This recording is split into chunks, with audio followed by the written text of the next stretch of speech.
Hello everybody, welcome back to the channel, and without further ado, let's jump right into it. It says, the current regulatory climate isn't scaring Kraken.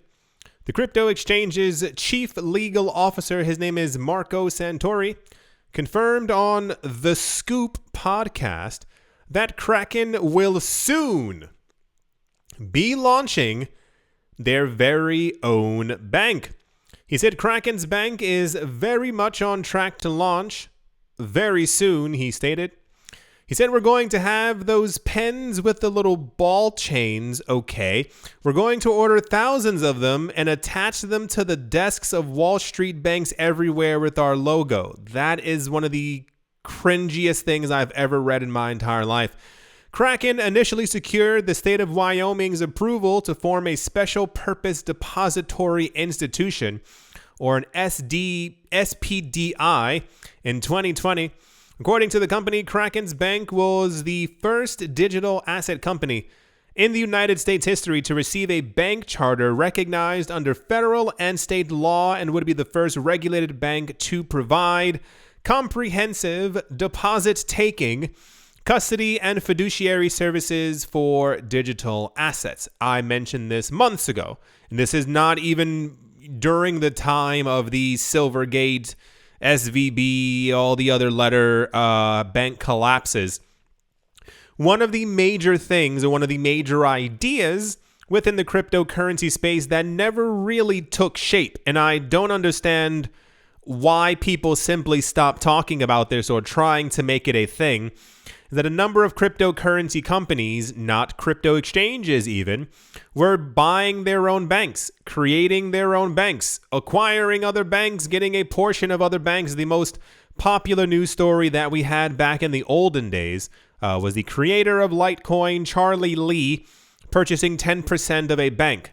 Why? Because even now, with all the problems that we have, back then it was even worse. Banks did not want to work with a cryptocurrency company. There are still banks now who are shutting down the accounts of people who use crypto, who transfer crypto, who cash out of crypto, who send their money to a cryptocurrency exchange. So the idea was years ago, tons of heavyweights, and by that I mean rich pockets, people within the cryptocurrency space began talking, big game about them opening their own bank or buying a bank or securing this to have a place where everyone in crypto could go to actually finance what they were trying to do, whether it be cashing in or out of crypto or whatever.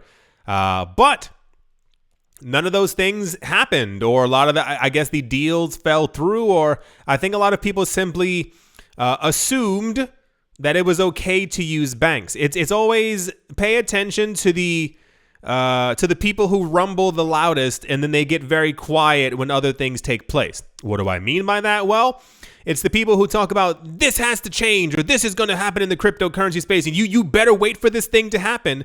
But the moment they find something easier that doesn't require them to do a lot of work, like simply signing up with a traditional bank as opposed to creating their own bank, they're going to go the traditional route. And then what ends up happening is these banks end up collapsing, and everyone's like, what happened? What's going on? So there's no time frame for Kraken's bank to open. I do hope that this actually does end up happening. I think it would take a gigantic weight off the shoulders of a lot of things within the cryptocurrency industry. I am rather shocked that Coinbase hasn't made their own bank, that Gemini hasn't tried to make a bank with Coinbase and Kraken. Once again, this is the idea of unity that I have. If everyone kind of worked together, we'd have a brighter cryptocurrency space. Like, with all the alleged money that Charles Hoskinson has been talking about, with him not saying yay or nay when it comes to acquiring CNN or some other nonsense, and then Justin Sun spending $100 million on a website that no one's using. I'm pretty sure if they combined their powers and made Captain Planet, we could have multiple proper, regulated, not collapsing cryptocurrency banks, but that's just my idea about the world. That's the Kraken is trying to, or apparently is allegedly going to be launching their own crypto bank. This could be a really big win for us. It may not be the most exciting story, but imagine not having to go through all the nonsense we've recently been going through. Yeah, see, it sounds nice, right? That's all the Kraken news. And yeah, let's move on. In completely logical, and here we go, according to reports, Amazon is allegedly going to be creating an NFT marketplace sometime next month, with 15 NFT collections being accessible right away. Word on the street is that the Amazon digital marketplace will officially go live on the 24th of April. For those of you who missed my last 500 videos, NFTs are here to stay. NFTs are going to be with us for a very long time, but they will probably be renamed something else. One of the more popular things that has stuck is the idea of calling them simply digital collectibles. This happens across multiple different industries. You find something, you launch it, people don't like the name of it, and mainstream people who are not in crypto, they don't like the letters NFT. I don't know what it means to them. Sure, why not? However, the idea of a digital collectible on a blockchain that is carbon neutral, all the buzzwords there, that's kind of what gets people going. The service will initially be available to US users only. Logical. I wasn't expecting a worldwide rollout of this. But expansions to other nations is planned. It's Amazon. They're trying to be worldwide.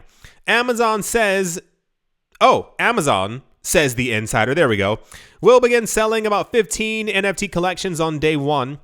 One may find the NFT collections on Amazon by using the Amazon Digital Marketplace, an area of the website, logically.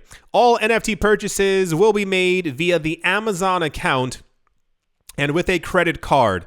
So these are going to be far more centralized, and I think a lot of people are going to want to deal with, and one of two things is going to happen. Hear me out here. People will blindly follow, zombie-like, if you will, with their arms out going, ugh, and will buy from Amazon because it is Amazon, or people will get a bit turned off by the idea of having to use a credit card. For those of you who don't know, there are a number of cryptocurrency, here we go. NFT platforms, which only allow you to buy your NFTs with a credit card. And historically, you have not been able to take your NFTs off of these platforms, and this rubs a lot of people the wrong way. But if Amazon is able to make a gigantically robust, and I add the word in beautiful, user interface, people may not mind too much. Has anyone else used, what's it called? Amazon Prime TV, whatever that thing is, the thing on TV with it looks gross. Prime looks so bad compared to Disney Plus and Netflix. I don't understand why they don't fix it. For those of you who have Amazon Prime, you know what I'm talking about. For those of you who don't, you're not really missing that much. You don't have to really pay for it or buy it because the shows on there are lackluster, and also like it's difficult to do anything. It's so weird and odd. And anyway, it says anyone without access to cryptocurrency wallets like MetaMask may still purchase NFTs by using Amazon's NFT service. Amazon has been planning the rollout of its NFT service for at least a year. Nevertheless, due to FTX, the launch was postponed. I'm sure. Just blame everything on FTX. That's the worst thing that's ever happened to humanity. So yeah, it appears as if in a month and some change, we are going to have an NFT marketplace on Amazon. This is not surprising because eBay has one. We've heard rumors for a while, once again, that Apple is planning their augmented reality launch, and I'm sure there's something in the works. I give Apple 2 years. Apple always does stuff after it becomes successful. That's how Apple has remained at the top, as weird as that sounds. They wait for Google and Android to launch something, They see that it's popular, they launch it, same exact thing, slap an Apple on the back, and people go completely insane for it. So I'm not expecting Apple to do any of this anytime soon except for the AR stuff. But yeah, I think the only way, you need to have some level of interoperability. A lot of these companies keep launching things and they think that the masses will use them. Crypto enthusiasts will use them. NFT lovers will go to these platforms, but that's like 1% of 1% who are into crypto. How do you get everyone else to use it? You have to have like some other levels of, you have to be able to like buy with Bitcoin, buy with Ether, buy with other coins, like have other, you know, you get what I'm saying. That's the Amazon is apparently launching an NFT platform relatively soon, news. And yeah, let's move on.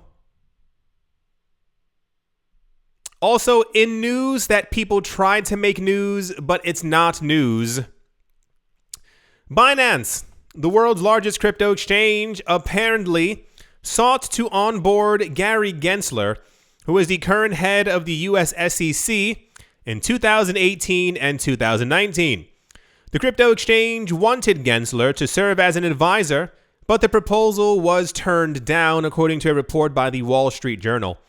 Nonetheless, the current SEC chair shared some license strategies with Ella Tseng, former head of Binance Labs, and Harry Tsu, an employee at Binance. You might remember in the long ago, one of the more interesting parts of the news for some reason, like which frequently made popular news stories of the day, was acquisitions. Yeah, right. Yeah, it doesn't make a lot of sense to me either. We would get news that this former Amazon employee who worked in New York City on the 30th floor of a building had just been acquired by Coinbase. This person who worked on Wall Street for 15 years, who once shook hands with the person from the CFTC who also had a bathroom that had a toilet, they were working for Kraken. It was all these really weird, like, acquisitions were taking place, and this is around the time when cryptocurrency exchanges weren't in hot water per se, but 2018 was the beginning of like the regulatory crackdown. We're like, what's crypto? What's going on? What's all these things? What are these coins? What are these numbers? Where are these things on the screen? Remember years ago when people used to ask what happens when you mine a Bitcoin? For those of you who are confused, there were a lot of senators and congressional people who were actually trying to figure out what the algorithm was doing. So like, you know, like you solve a computation when you're mining a Bitcoin, but people were asking, what's that computation for? And it was like, it's just a random computation for you to be able to win the reward. But they were like, who's benefiting from the computation? Well, it's the person who's mining the coin. No. They were asking like, what was it? Like, are the computations being used for China? And you know, just logic. Anyway, the point is, around this time, they needed to acquire as many regulatory personnel or previous people who they could. This is why I think like 3 people who are working on the board of Ripple were at some point regulators themselves, or, you know the whole rule book. So the news is that as Gary Gensler is going on this ridiculous war path the last couple of months against the cryptocurrency space. Oh, also notice this, how quiet Gary Gensler, the CFTC, and the SEC are about the entire banking collapse. You realize that none of these people have screamed at the top of their lungs that it needs to be regulated, that things need to be fixed, that normal people need to be saved. But it's the cryptocurrency space. That's where all the problems are. So the news is that Gary Gensler was at some point talked to by people from Binance. I would have been surprised if he wasn't, because they went to every major regulatory body or personnel around the world. This is why Binance is so big, because Binance has shaken hands with kings and queens and dictators and other companies and stuff like that. They know how to. So you need a regulator on your staff. You need someone who knows the rules. Did you think that this wasn't going to happen. And also part of my issue with this is that this was a report that was written by the Wall Street Journal. You might know the Wall Street Journal from such other things as Tether's fake, Tether's gonna collapse, goodbye cryptocurrency industry, is Bitcoin fake, Bitcoin's not real, Bitcoin should not be used by anyone except for ladies of the night and all the other random things. It's always the Wall Street Journal. They're always the one who finds the smoking item. And they always tell people, you got to watch out about this thing. This isn't news. I assume they threw money in his face, the same as how else do you get, remember before a lot of the news was like, this person left Google. Now they're working for Ripple. And I'm like, do you think they're being paid less or being paid more than their previous job? Gary Gensler just probably saw bigger opportunity in working with the SEC because he's probably benefiting from stuff being pushed across the table. That's the Gary Gensler news. See, it's news, but it's not really news. I think people just want to be dramatic all the time. Like, what were you expecting from this? Like, should I have been terrified that at some point this man was scouted by the largest crypto exchange on the planet? Yeah. Let's move on. Also in news, the third, and I don't believe this at all, it says the third most visited cryptocurrency exchange in the world is Bybit. Bybit. I don't believe that at all. Has announced the release of a debit card issued by Morwand, and powered by MasterCard. Users will be able to easily transition from cryptocurrency into fiat and make purchases or withdraw cash from ATMs using the card, according to a press release. By using the Bybit card, consumers can circumvent the need for middlemen. Nope, that's incorrect. Whoever wrote this, you have no idea what you're talking about. The idea of MasterCard is the middleman. They're the one taking the fees for you using it. The idea of a middleman is that you don't need one in Bitcoin or crypto. It's me. I have the crypto. I use it. So there is a middleman, but maybe this person doesn't understand how finance actually works. And other off-ramp providers when making direct payments for products and services using their cryptocurrency holdings. Clients in qualifying countries in Europe and the United Kingdom have completed the relevant know your customer and anti-money laundering processes will be able to make use of this service when it becomes accessible. So that I do not believe that Bybit is the third most visited exchange in the world. I refuse to believe that. Anyway, apparently Bybit is now working with or has a debit card that is powered by MasterCard. I think that's supposed to be the gist of the story. Every crypto exchange has one of these. They're usually always more than likely working with Visa. Visa made sure to step ahead of MasterCard multiple times because MasterCard was kind of on the fence about getting into crypto, and Visa did it 3 years ago. This is why you'll see mainly Visa cards from cryptocurrency exchanges. So sure. I think, does it have a list of you will be able to use Bitcoin, Ether, Tether, Coinbase's coin, and XRP as the first coins that they're launching for it. Surprising for XRP as well. Usually it's some other random coin that the bank themselves probably has their hand in the cookie jar with, but good job, XRP. That's the Bybit is launching a MasterCard for Europe and the United Kingdom soon. News? Okay. Moving along. So here's a real surprising one. None of you were expecting this because this is the last thing I ever thought that was going to happen. A blockchain that raised $4 billion. Yeah, that one. In its ICO with little to nothing to show over the last 5 years. They did nothing with $4 billion is apparently aiming for crypto glory once again years after being written off by skeptics. No. Let's bring it on back there. Being a skeptic would say, well, I don't believe in that chain. They can't do it. There's a difference in the market fell down in 2018, and these people had no desire to do anything with this chain. EOS was created. It was meant to be the THEEEE rival to Ethereum. It was meant to be the number 2 and, dare I say, number 1 coin. It was touted as the future. We used to talk about EOS all the time. For those of you who are still wondering, yes, I still do have all of my EOS. EOS, the way that they marketed this coin, you can find this online. They were talking about that there would be an airdrop every day. EVERY. Sorry for spelling out stuff, but you got to get it. DAY.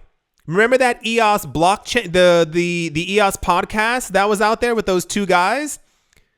They said one of the main selling points for EOS after the ICO was basically you'd be able to, similar to how you can build stuff on top of Cardano and Ethereum and on Bitcoin, EOS was kind of like at the forefront of that. They were like, anything you want to build, you can build it here.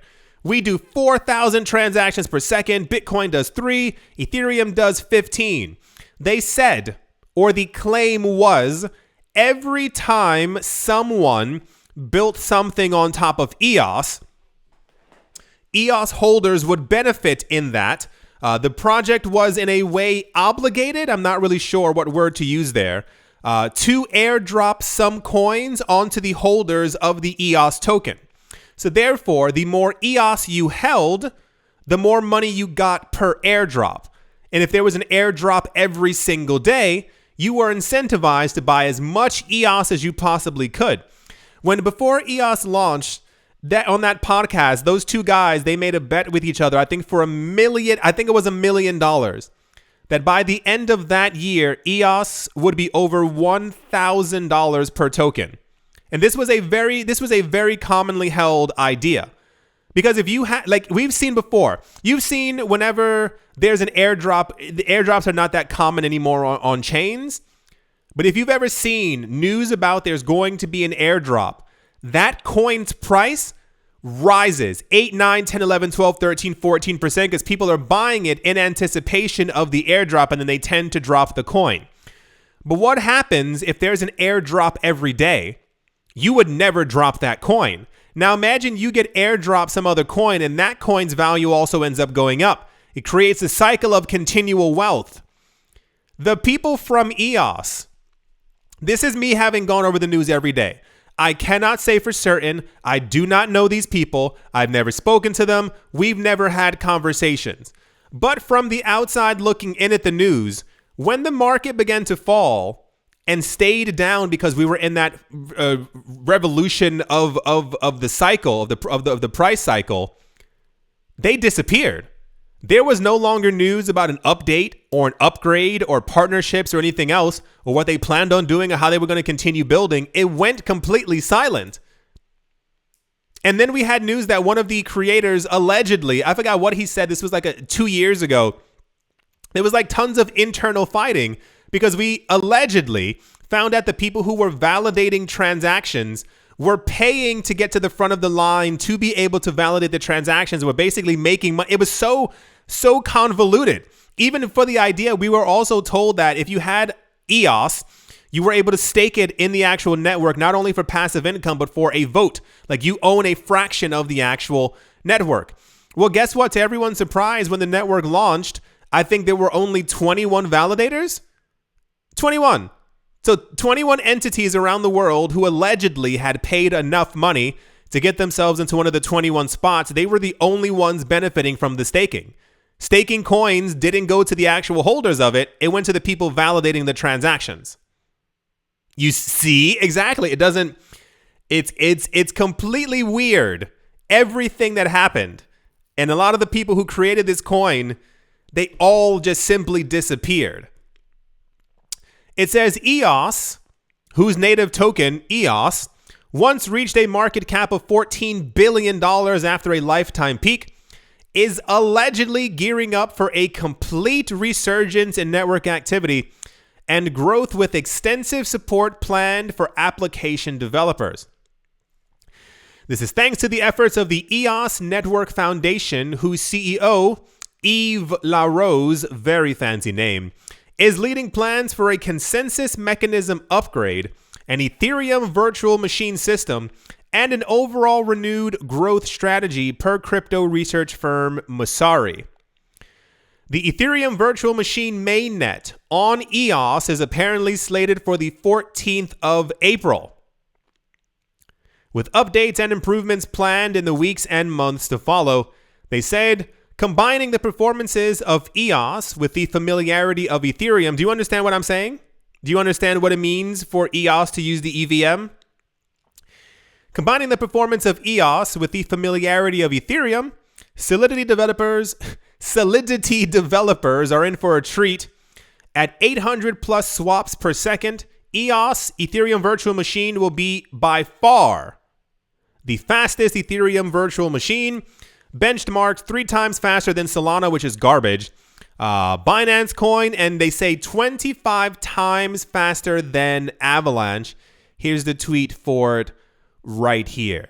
So, the crazy news story of the day, and this is after the last year and a half, there was another developer from the original EOS team who announced that, imminent, we're going to revive the EOS blockchain and get everything under control. So I guess imminently means a year and a half later. EOS is now going to be launching their own Ethereum virtual machine. The irony is that EOS was meant to replace Ethereum, but now they're integrating Ethereum into their system so that developers will want to use EOS with Ethereum baked in, because Ethereum doesn't have as many transactions per second as EOS. I've seen over the years coins like Cardano, etc., who didn't have billions of dollars at their disposal do pretty well. I find it so hard to believe that these people made $4 billion and did nothing with it. EOS could... Do you understand how much $4 billion is from not even a wealth perspective of like what you can get done with that money? With $100 million, you can make your own coin. You can make the advertising, you can make everything like on point for it, and people will go to your coin. You've seen some of these other crappy coins in the top 50 doing extremely well. Do you think they had $4 billion? I would love to know why these people just simply disappeared. Did they just kind of think, well, okay, we got our $4 billion, let's go. These people could be worth like $20 billion each if they had actually stuck to it. Imagine if they had stayed 2018, 19, 20, 21, 22, beginning of 2023. And 1 out of every 5 projects went on to EOS. If they did actually have an airdrop per day, I mean, it's a whole different story, but you understand what I'm saying. That's apparently, on the 14th of April, EOS is going to have their own Ethereum virtual machine, and they say that the updates are going to keep on coming, and they have a whole bunch of other stuff planned. I think the previous all-time high for this, I think it was like $20. I think it was 20 for EOS. A far cry from the 1,000 per coin, but that's just how things are. That's the EOS news. None of you were expecting that because EOS is never in the news. Yeah. Let's move on. Yeah.